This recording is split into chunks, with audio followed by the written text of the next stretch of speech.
ஜெர்மனிய Frankfurt Dortmund நியூரா உங்களை நாடி நைஸுக்கு வருகின்றது. 31ஆம் தேதி காலை 11 மணி முதல் மாலை 5 மணி வரை நியூராவின் மாபெரும் மலிவு விற்பனை. சாரிகள் 70% வரை, லெகங்கா 50% வரை, சுடிதார் 50% வரை, இன்னும் பல ஆடை திணுசுகள் அத்தனையும் நீங்கள் வாங்கிச் செல்ல நியூராவின் மெகா சேல். தமிழ் காட்சி ஊடகத்திற்கு நீங்கள் வழங்கி வருகின்ற ஆதரவுக்கு எமது நன்றியை தெரிவித்துக் கொள்கின்றோம். இதுவரையில் சப்ஸ்கிரைப் செய்யாது இருக்கின்ற உறவுகள் தயவு செய்து சப்ஸ்கிரைப் செய்து உங்கள் ஆதரவை தமிழ் காட்சி ஊடகத்திற்கு வழங்கிக் கொள்ளுமாறு மிக்க அன்போடு வேண்டிக் கொள்கின்றோம். மிக்க நன்றி.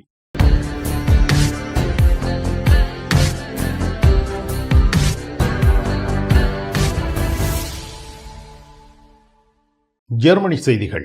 ஜெர்மனி நாட்டில் இருந்து வேலும் மயிலும் ராமகிருஷ்ணன் அவர்கள். வணக்கம். பிகான் வங்கி கணக்கில் வைப்பிலிடப்படும் பணத்தொகையில் மாற்றம் கொண்டு வரப்பட்டுள்ளது. ஜெர்மன் நாட்டில் பீகோ என்று சொல்லப்படுகின்ற ஒருவர் தனது வங்கிகளுடைய நடவடிக்கைகள் பாரதூரமான இருக்கும் நிலையில் தனது நாளாந்த சீவியத்தை மேற்கொள்வதற்காக பீகோ என்று சொல்லப்படுகின்ற விசேட வங்கி கணக்கை திறக்கின்றார்கள். இதே வேளையில் இதுவரை காலங்களும் பீகோ என்று சொல்லப்படுகின்ற இந்த வங்கி கணக்கில் தனிநபராக இருந்தால் 1555 யூரோக்களை வங்கி கணக்குக்கு வர வைக்க முடியும் என்றும் எதிர்வரும் காலங்களில் 1/7/2026 இந்த தொகையானது 1587 யூரோக்கள் 40 சென்டாக உயர்வடைவதாக தெரிய வந்திருக்கின்றது. இதேவேளை இந்த நபரானவர் தனது மனைவியுடன் இருக்கும் பொழுது அந்த தொகையானது மேலதிகமாக 585 யூரோக்கள் 23 சென்டாக, அதிலிருந்து 597 யூரோக்கள் 42 சென்டாக உயர்வடைவதாக தெரிய வந்திருக்கின்றது. இதேவேளையில் 2வது, 3வது, 4வது, 5வது நபருக்கு தலா 326 யூரோக்கள் 4 சென்டிலிருந்து இந்த தொகையானது 382 யூரோக்கள் 83 சென்டாக உயர்வடைவதாக தெரிய வந்திருக்கின்றது. இதேவேளையில் 2025ஆம் ஆண்டு இந்த பீக் கொண்டு சொல்லப்படுகின்ற வங்கி கணக்குக்கு வருகின்ற பணத்தின் தொகையுடைய அதிகரிப்பானது 4% இருந்ததாகவும் 2026 இந்த தொகையானது 2% உயர்வு கண்டுள்ளதாக தெரிய வந்திருக்கின்றது. அதாவது எதிர்வரும் காலங்களில் இவ்வாறு பீகோண்டோ என்று சொல்லப்படுகின்ற வங்கி கணக்கை திறந்து வைத்தவர்களுடைய வங்கி கணக்கிற்கு மாதாந்தம் 1589 யூரோக்கள் 99 சென்டுகள் தனிநபருக்கு பெற முடியும் என்றும் தெரிய வந்திருக்கின்றது. பெர்லின் சமூக உதவி நிறுவனம் மீது முறைப்பாடு முன்வைக்கப்பட்டு விடயம் நீதிமன்றத்திற்கு கொண்டு செல்லப்பட்டுள்ளது. பெர்லினுள்ள சோசியல் கரிக்ஷன் சொல்லப்படுகின்ற சமூக நீதிமன்றமானது 27/4/2026 ஆண்டு சமூக உதவி பணத்தில் வாழ்கின்ற 2 ஒல்லாந்து நாட்டு பிரஜைகளுக்கு ஏற்ற வகையில் முடிவொன்றை எடுத்துள்ளதாக தெரிய வந்திருக்கின்றது. அதாவது தீர்ப்பு ஒன்றை வழங்கியதாகவும், குறிப்பாக இந்த நாட்டைச் சேர்ந்த ஒல்லாந்து நாட்டைச் சேர்ந்த 2 பிரஜைகளில் ஒருவருடைய ஒல்லாந்து கடவுச்சீட்டு காலாவதியானதாகவும் மற்றவருடைய கடவுச்சீட்டானது களவாடப்பட்ட நிலையில் இவர்கள் சமூக உதவி திணைக்களத்தை தமக்கு தாம் இந்த ஒல்லாந்து நாட்டு கடவுச்சீட்டை விண்ணப்பிப்பதற்குரிய செலவுகளை ஏற்குமாறு வேண்டியதாகவும் பெர்லினுடைய சமூக உதவி திணைக்களமானது இந்த விண்ணப்பத்தை நிராகரித்ததாகவும், இந்த நிராகரிப்புக்கு எதிராக இந்த 2 நபர்களும் சோசியல் கரிக்ஷன் சொல்லப்படுகின்ற சமூக நீதிமன்றத்தில் வழக்கு தொடர்ந்ததாக தெரிய வந்திருக்கின்றது. இதே வேளையில் நீதிமன்றமானது இந்த வழக்கை விசாரித்த பிற்பாடு இந்த 2 நபர்களுக்கும் ஏற்ற வகையில் தீர்ப்பு ஒன்றை வழங்கியதாக தெரிய வந்திருக்கின்றது. அதாவது இந்த நபர்கள் தங்களை அடையாளப்படுத்துவதற்கு நிச்சயமாக கடவுச்சீட்டு ஒன்று தேவையான நிலையில் உள்ள காரணத்தினால் சமூக உதவி திணைக்களமானது இந்த புதிய கடவுச்சீட்டை பெற்றுக்கொள்வதற்கு நிதியுதவியை வழங்க வேண்டும் என்று நீதிமன்றம் தனது தீர்ப்பில் கூறியுள்ளதாக தெரிவிக்கப்பட்டுள்ளது. டோட்முண்டில் ராஜமுத்திரை SK சில்க்ஸ் பாரடைஸ் உங்களுக்கு பிடித்தமான ஆடைகள் அனைத்தும் மாபெரும் மலிவு விற்பனை. ஒவ்வொரு சனிக்கிழமையும் அதிவிசேட மலிவு விற்பனை. விஜயம் செய்யுங்கள் SK silks Paradise Dortmund. Germany நாட்டில் குறைந்த கட்டணத்தில் பிரயாண அட்டை பெறுவதற்கான புதிய நடைமுறை கொண்டு வரப்படுகின்றது. ஜெர்மன் நாட்டில் டொய்ச்லாண்ட் டிக்கெட் என்று சொல்லப்படுகின்ற பிரயாண அட்டையை எதிர்வரும் காலங்களில் சமூக உதவி பணத்தில் வாழ்கின்றவர்கள் நேரடியாக வாங்குவதற்கு வவுச்சர் போன்ற சில பத்திரங்களை வழங்க வேண்டும் என்று ஜெர்மனியின் CDU கட்சியுடைய முக்கிய அரசியல் பிரமுகர்கள் தமது கருத்தில் தெரிவித்திருக்கின்றார்கள். அதாவது சமூக உதவி திணைக்களமானது ஒரு நபருக்கு இதுவரை 563 யூரோக்களை வழங்கி வருவதாகவும், இந்த 563 யூரோக்களில் 50 யூரோக்கள் 49 சென்ட்டுகள் மொபிலிட்டி சூஸ் என்று சொல்லப்படுகின்ற பிரயாண அட்டையை வாங்குவதற்காக வழங்கப்படுவதாகவும், இதேவேளையில் பலர் இவ்வாறு பிரயாண அட்டையை பெற்றுக்கொள்வது இல்லை என்றும் இந்த அரசியல்வாதி குறிப்பிட்டிருக்கின்றார். அதாவது புதிதாக இவ்வாறு வவுச்சர் போன்ற பத்திரங்களை வழங்குவதன் மூலம் டொச்லாந்து டிக்கெட்டை வாங்குவோருடைய எண்ணிக்கையை அதிகரிக்க முடியும் என்றும் அவர் குறிப்பிட்டிருக்கின்றார். இதேவேளையில் இந்த புதிய சட்டத்துக்கு எதிராக பல இடதுசாரி கட்சிகள் தங்களது கண்டனத்தை தெரிவித்திருக்கின்றனர். குறிப்பாக ஒரு சமூகத்தினர்கள் வாழ்ந்து அவர் தனக்கு ஏற்ற வகையில் உள்ளூர் போக்குவரத்தை மேற்கொள்வதற்காக குறைந்த மாதாந்த பிரயாண அட்டையை வாங்கக்கூடிய சூழ்நிலை உள்ளதாகவும் அவர் குறிப்பிட்டிருக்கின்றார். இது எவ்வாறாக இருந்தாலும் இந்த அரசியல்வாதிகளுடைய கருத்து சட்டமாக மாற்றப்படுமா என்பது பொறுத்திருந்தே பார்க்க வேண்டிய விடயமாகும். ஜெர்மனி நாட்டில் பாரவூர்திகள், பேருந்துகள் ஓட்டுவதற்கான சாரதி அனுமதி பத்திரம் பெறுவதற்கு 8 மொழிகளில் பரீட்சை எழுதக்கூடிய வாய்ப்பு ஜெர்மனி நாட்டில் ஏற்படுத்தப்பட்டுள்ளது. ஜெர்மனியில் பார ஊர்தியை ஓட்டுவதற்குரிய வாகனசாரதி அனுமதி பத்திரம் மற்றும் பஸ்ஸை ஓட்டுவதற்குரிய வாகனசாரதி அனுமதி பத்திரத்தை பெற்றுக்கொள்வதற்கு எழுத்து மூலமான பரீட்சைகளில் 8 மொழிகளில் தோற்ற முடியும் என்று ஜெர்மன் பாராளுமன்றத்தில் சட்டம் ஒன்று இயற்றப்பட்டிருக்கின்றது. அதாவது புதிய சட்டத்தின் பிரகாரம் ஜெர்மன், ஆங்கிலம் மற்றும் அராபிய மொழி மற்றும் ரஷ்ய மொழி மற்றும் கொரேஷியா மொழி மற்றும் போலாந்து மொழி மற்றும் ருமேனியா மொழி, துருக்கி மொழிகளில் இவ்வகையான பார ஊர்தி ஓட்டுவதற்குரிய வாகனசாரதி அனுமதி பத்திரம் மற்றும் பஸ்ஸை ஓட்டுவதற்குரிய வாகனசாரதி அனுமதி பத்திரத்துக்குரிய எழுத்து மூலமான பரீட்சைகளை தோற்றுவதற்கு ஏற்ற வகையில் இந்த புதிய சட்டத்தில் இடமளிக்கப்பட்டுள்ளதாக தெரிய வந்திருக்கின்றது.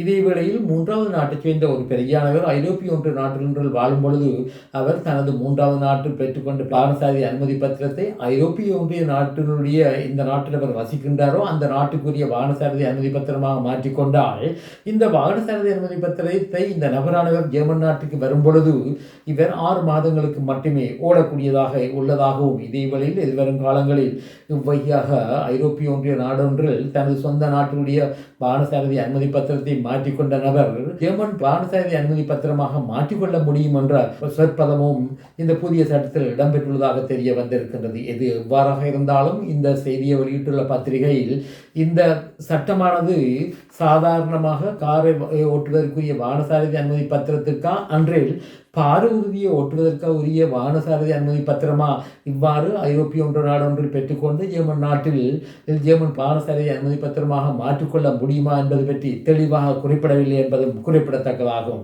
இதேவேளையில் உக்ரைன் நாட்டைச் சேர்ந்தவர்கள் மற்றும் மொண்டெனெக்ரோ நாட்டைச் சேர்ந்தவர்கள் தங்களது வாகனசாரதி அனுமதி பத்திரத்தை நேரடியாக ஜெர்மன் நாட்டு வாகனசாரதி அனுமதி பத்திரமாக மாற்றிக்கொள்ள முடியும் என்றும் புதிய சட்டத்தில் குறிப்பிடப்பட்டுள்ளதாக தெரிய வந்திருக்கின்றது. ஜெர்மனியில் உங்கள் நண்பன் கோபரா ஞானம் நாகரிக நங்கிற்கும் ஆடவருக்கும் ஏற்ற நவீன ரக புடவைகளை ஜெர்மனியில் நாள்தோறும் அறிமுகம் செய்யும் கோபரா ஞானம் ஸ்தாபனத்தில் தரமான ஆடை திணுசுகளை எப்பொழுதும் மலிவு விலைகளில் பெற்றுக் கொள்ளலாம் என்பதை மறந்து விடாதீர்கள். கோபரா ஞானம் டாட்மண்ட். இனி உலகச் செய்திகள். தமிழ்நாட்டில் புதிய மாநில முதல்வர் விஜய் அவர்கள் இந்திய பிரதமர் மோடி அவர்களை இன்று சந்தித்து பேச்சுவார்த்தை நடத்தியதாக தெரிய வந்திருக்கின்றது. அதாவது 20 நிமிடங்கள் வரை இந்த பேச்சுவார்த்தை நடைபெற்றதாகவும், இந்த பேச்சுவார்த்தையின் பொழுது தமிழ்நாட்டின் மீனவர்கள் இந்திய கடற்படையினரால் மோசமான முறையில் தாக்கப்படுவதாகவும் கைது செய்யப்படுவதாகவும், ஏற்கனவே கைது செய்யப்பட்ட 50க்கும் மேற்பட்ட இந்திய தமிழ்நாட்டு மீனவர்களை விடுதலை செய்வதற்கு மோடி அரசாங்கமானது உடனடியான நடவடிக்கைகளை மேற்கொள்ள வேண்டும் என்று இவர் குறிப்பிட்டதாக தெரிய வந்திருக்கின்றது. இதே வேளையில் தமிழக கரையோர மாவட்டங்களில் வாழ்கின்ற மீனவர்கள் தற்பொழுது மிகவும் அச்சத்துடன் வாழ்ந்து வருவதாகவும், இலங்கை கடற்படையுடைய தாக்குதலுக்கு தாம் எக்கணத்திலும் உள்ளாகலாம் என்ற அச்சத்தின் காரணமாக மக்கள் வாழ்ந்து வருவதாகவும் இவர் இந்த மோடியுடைய கலந்துரையாடலின் பொழுது குறிப்பிட்டதாக இந்தியாவிலிருந்து வரும் செய்திகள் தெரிவிக்கின்றன. இதே வேளையில் அகில இலங்கை அண்ணா திராவிட முன்னேற்ற கழகத்தைச் சேர்ந்த பல மாநில பாராளுமன்ற உறுப்பினர்கள் தங்களது பதவிகளை ராஜினாமா செய்ததாக அங்கிருந்து வரும் செய்திகள் தெரிவிக்கின்றன.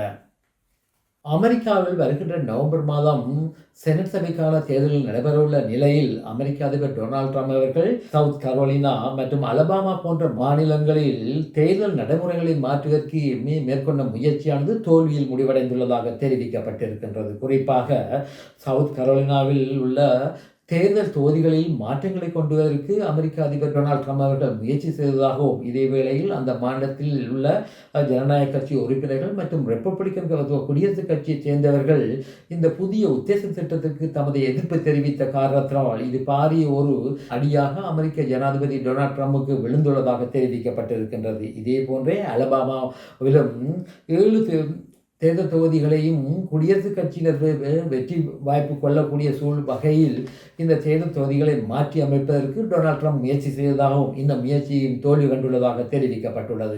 மிக்க நன்றி ராமகிருஷ்ணன் அவர்களே. மீண்டும் சந்திப்போம். வணக்கம். அதெல்லாம் இருக்கட்டுமாப்பா, வீட்டு டிடி பாக்ஸ் இருக்கோ என்ன இல்லையோ? எனக்கு விசாக்கு முதல் டிடி பாக்ஸ் இருக்கும் இல்ல? சரி, ஓகே, பாய். நைட் எடுக்கிறேன் என்ன? சரியா? இங்க என்னடா வாங்கி விற்கிறாராம்? என்னப்பா உலகம் டிடி பாக்ஸ் எல்லாம் இருந்திருக்கு? இல்ல, அவர் என்னன்னு சொன்னா ஃபுட் சிட்டி வச்சுக்கிறாரு தானே, இப்ப கொஞ்சம் பிஸியா இருப்பார். அவர் வீட்டை டிவியும் பாக்குறீங்கள, அப்ப இப்ப நான் போறேன் தானே, இப்ப வாங்கி விற்பேன். மறந்துடாதீங்க, நீங்களும் வீட்டுல டிடி பாக்ஸ் வாங்கி வைங்க.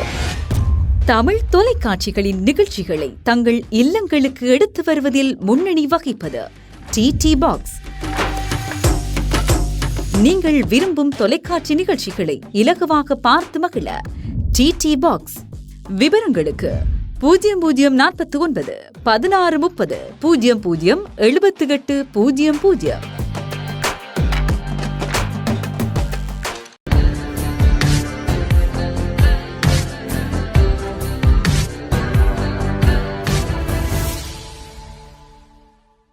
ஜெர்மனிய பிராங்க்ஃபர்ட், டோட்மண்ட், நியூரா உங்களை நாடி நைஸுக்கு வருகின்றது. 31ஆம் தேதி காலை 11 மணி முதல் மாலை 5 மணி வரை நியூராவின் மாபெரும் மலிவு விற்பனை. சாரிகள் 70% வரை, லெகங்கா 50% வரை, சுடிதார் 50% வரை, இன்னும் பல ஆடை திணுசுகள் அத்தனையும் நீங்கள் வாங்கிச் செல்ல நியூராவின் மெகா சேல்.